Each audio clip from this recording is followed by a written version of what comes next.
Hello students, myself Sutikshan Kumar Pandey. This is the fifth part of the lesson Homecoming written by Rabindranath Tagore. हम लोग पढ़े थे कि Vishambhar should really have thought twice before committing such an indiscretion. Such an indiscretion, सच माने ऐसे, N माने एक, इंडिस्क्रेशन, इंडिस्क्रेशन का मतलब होता है अविवेकपूर्ण कार्य। ऐसे अविवेकपूर्ण कार्य को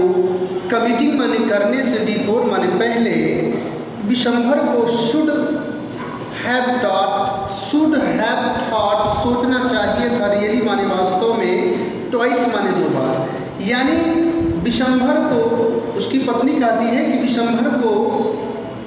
जिसने अपने बहन के पुत्र को, जिसका नाम फटिक है, उसको लेकर के कोलकाता पहुंचता है, तो उसकी पत्नी कहती है, उसके पत्नी का विचार था कि विशंभर को इस अविवेकपूर्ण कार्य, यानी फटिक को देहात से इस शहर में उसके पास, उसके घर में लाना,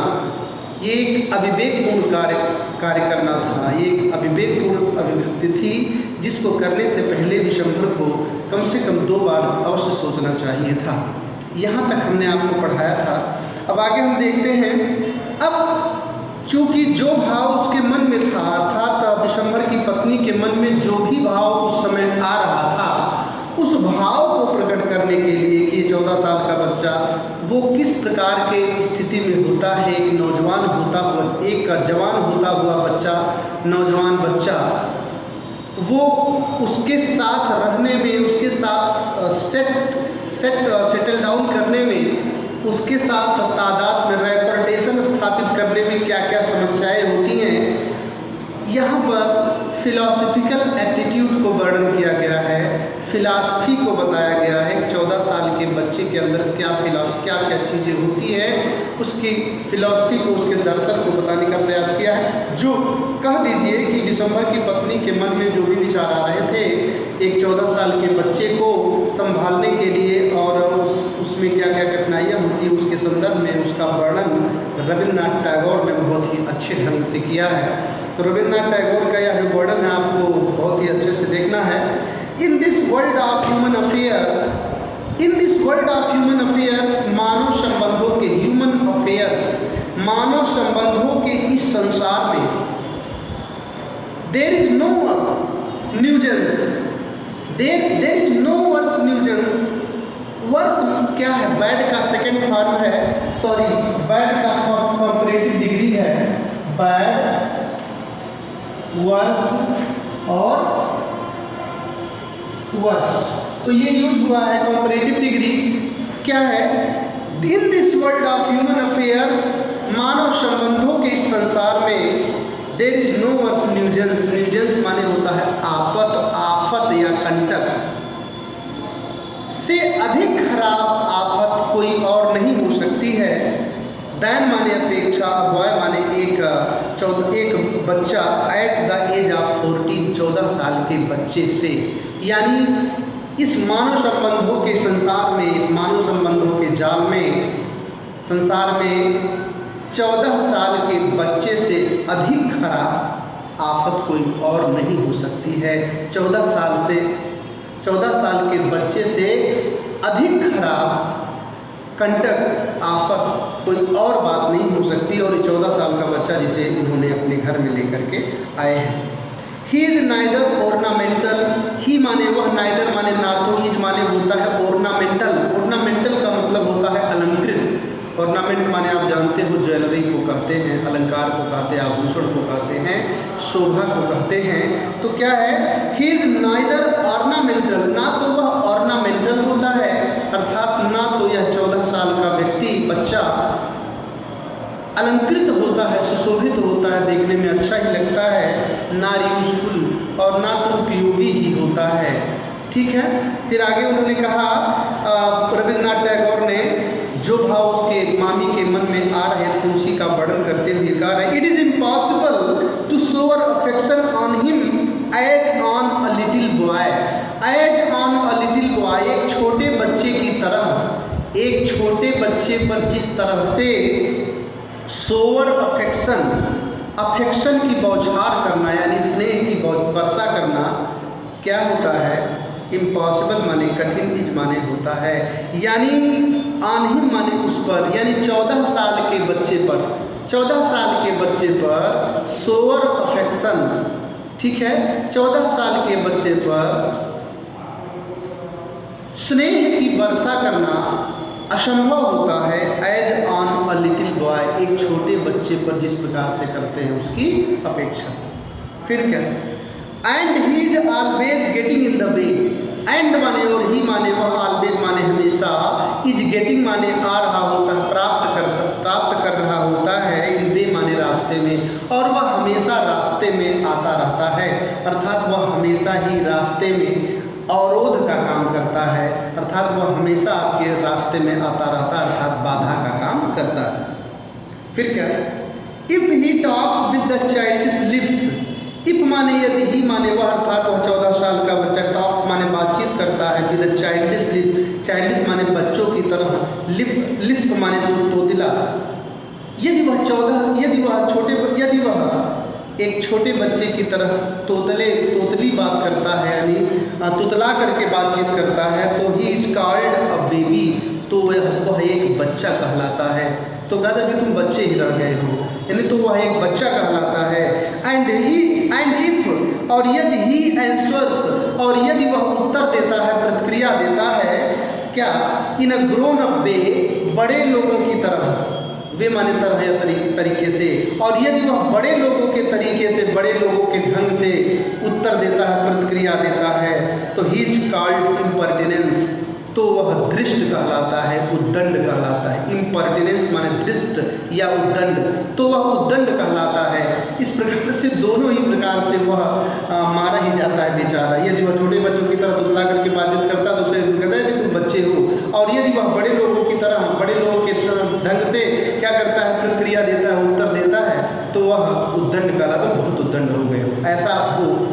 उसको हमेशा वो प्रताड़ित होता रहता है। इस प्रकार से वो करे तो क्या करे। फिर आगे है, इनफैक्ट वास्तव में, any talk at all from him, at all बिल्कुल,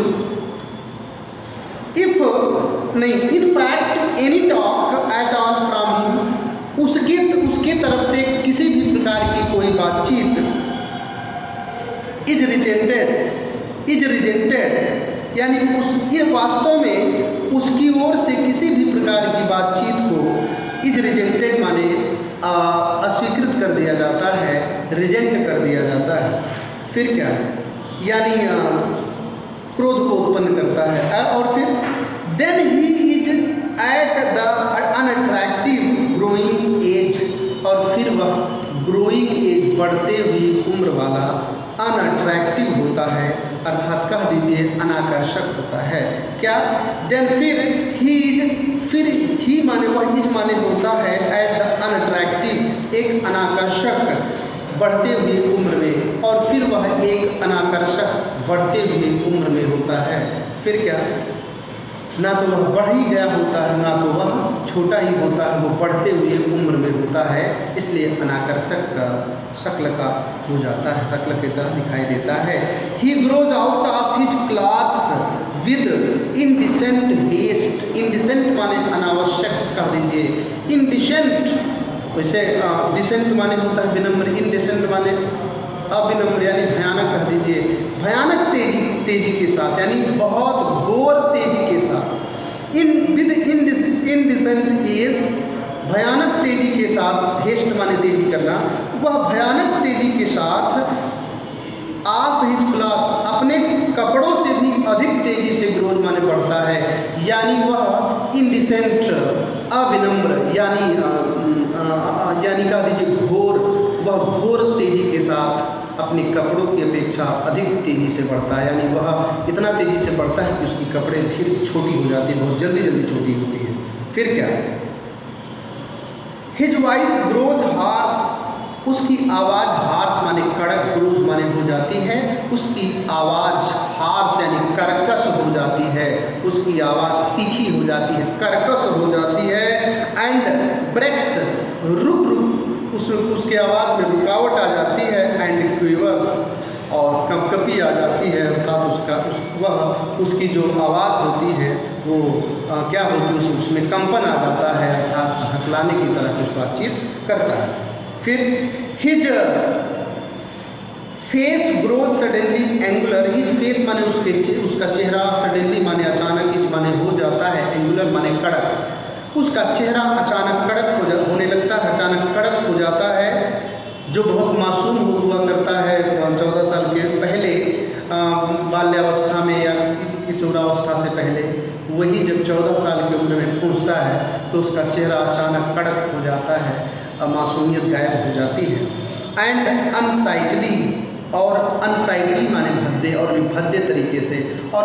उसका चेहरा भद्दे तरीके से हो जाता है, यानी कड़क और भद्दे तरीके से हो जाता है। फिर क्या, it is easy to excuse, it is easy to excuse the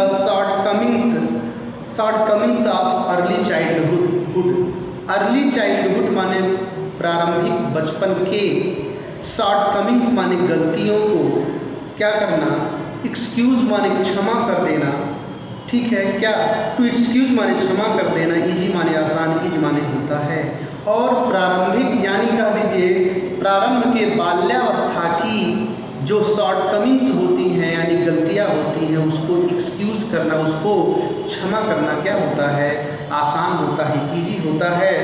but it is hard, किंतु कठिन होता है, क्या कठिन होता है, टू टॉलरेट, सहन करना, किंतु सहन करना कठिन होता है। And even unavoidable, even unavoidable, avoidable माने होता है बहिष्कृत करना, अवॉइडेबल का मतलब बहिष्कृत, अवॉइडेबल माने होता है अनदेखा, और अनदेखा ना करना, अनअवॉइडेबल, यानी कह दीजिए अबहिष्कृत, ठीक है, अनअवॉइडेबल और अबहिष्कृत करना, और यहाँ तक कि अबहिष्कृत करना कठिन होता है। बात समझ में आया ना, अवॉइडेबल माने बहिष्कृत और अनअवॉइडेबल माने अबहिष्कृत, इवन माने मतलब ये कि और सहन करना और अबहिष्कृत करना, अर्थात अपनाना कह दीजिए, क्या होता है, कठिन होता है। लैप्सेस, लैप्सेस माने गलतियों को, इन अ बॉय ऑफ 14, 14 साल के बच्चे के, और 14 साल के बच्चे के गलतियों को सहन करना, इवन और यहाँ तक कि अनअवॉइडेबल और अबहिष्कृत करना, अर्थात उसे अपना लेना, अर्थात उसे क्षमा करना, क्या हो जाता है, कठिन होता है, ठीक है। छोटे बच्चे का आसान होता है, लेकिन एक 14 साल के बच्चे के क्या, लैप्सेस माने गलतियों को और शैतानियों को क्या करना, टॉलरेट करना, सहन करना, एंड इवन अनअवॉइडेबल, और सहन करना, और इवन अनअवॉइडेबल, और यहाँ तक कि उसे बहिष्कृत करना, अबहिष्कृत करना, अर्थात उसकी गलतियों को क्या करना, एब्जॉर्ब कर लेना, सह लेना, क्या हो जाता है, कठिन हो जाता है। फिर क्या, द लैड, यह लैड लिखा हुआ लैड है, the lad himself becomes, the lad माने यह लैड अर्थात यह बच्चा, हिमसेल्फ माने स्वयं, बिकम्स माने हो जाता है, पेनफुली माने दर्दनाक तरीके से, सेल्फ कॉन्शियस, खतरनाक तरीके से, पेनफुली माने दर्दनाक तरीके से, अर्थात खतरनाक तरीके से, सेल्फ कॉन्शियस आत्मज्ञानी, खतरनाक तरीके से आत्मज्ञानी हो जाता है, आत्मसचेत हो जाता है, यानी बहुत ही मंथन करने लगता है। क्या, the lad himself becomes painfully self conscious, समझ में आया ना, क्या, द लैड माने यह बच्चा, हिमसेल्फ माने स्वयं, खतरनाक, यह बच्चा खतरनाक तरीके, यह बच्चा स्वयं खतरनाक तरीके से कह दीजिए, दर्दनाक तरीके से सेल्फ कॉन्शियस हो जाता है, आत्मज्ञानी हो जाता है, सेल्फ कॉन्शियस हो जाता है, आत्मसचेत हो जाता है, यानी बहुत खतरनाक तरीके से वह अपने विषय में और अपने आत्म विमोह में पड़ जाता है। फिर क्या, when he talks, when he talks with elderly people, he is either unduly forward. When he talks, जब वह बातचीत करता है with elderly people, बड़े लोगों की तरह, when he talks with elderly people, जब वह बड़े लोगों से बातचीत करता है, he is either unduly forward, तो वह unduly का मतलब अनावश्यक तरीके से, तो वह अनावश्यक तरीके से बहुत आगे निकल जाता है, बहुत बड़ी बड़ी बातें करने लगता है, और else so unduly, अथवा इतना ज़्यादा शाई, या तो वह बहुत आगे निकल जाता है, बहुत फॉरवर्ड करके कह दीजिए कि वह बहुत ही प्रगतिवादी बात करता है, आगे से आगे निकल करके बातचीत करता है, और एल्स सो अनड्यूली साई, अथवा इतना ज़्यादा साई हो जाता है, साई का मतलब होता है शर्मिला, अथवा वह इतना ज़्यादा शर्मिला हो जाता है दैट कि ही अपीयर्स असेम्ड, कि वह लज्जित प्रकट होता है, अपमानित प्रकट होता है, ऑफ हिज वेरी एग्जिस्टेंस, अपने होने के विषय में ही, अर्थात अपने एग्जिस्टेंस के विषय, एग्जिस्टेंस का मतलब मौजूदगी, मतलब अपने मौजूदगी पर ही क्या कर जाता है, वो बहुत ही साई प्रकट होता है, साई दिखाई पड़ता है, शर्मिला दिखाई पड़ता है। हाँ, थैंक यू। क्या मिनट हुआ है? 16।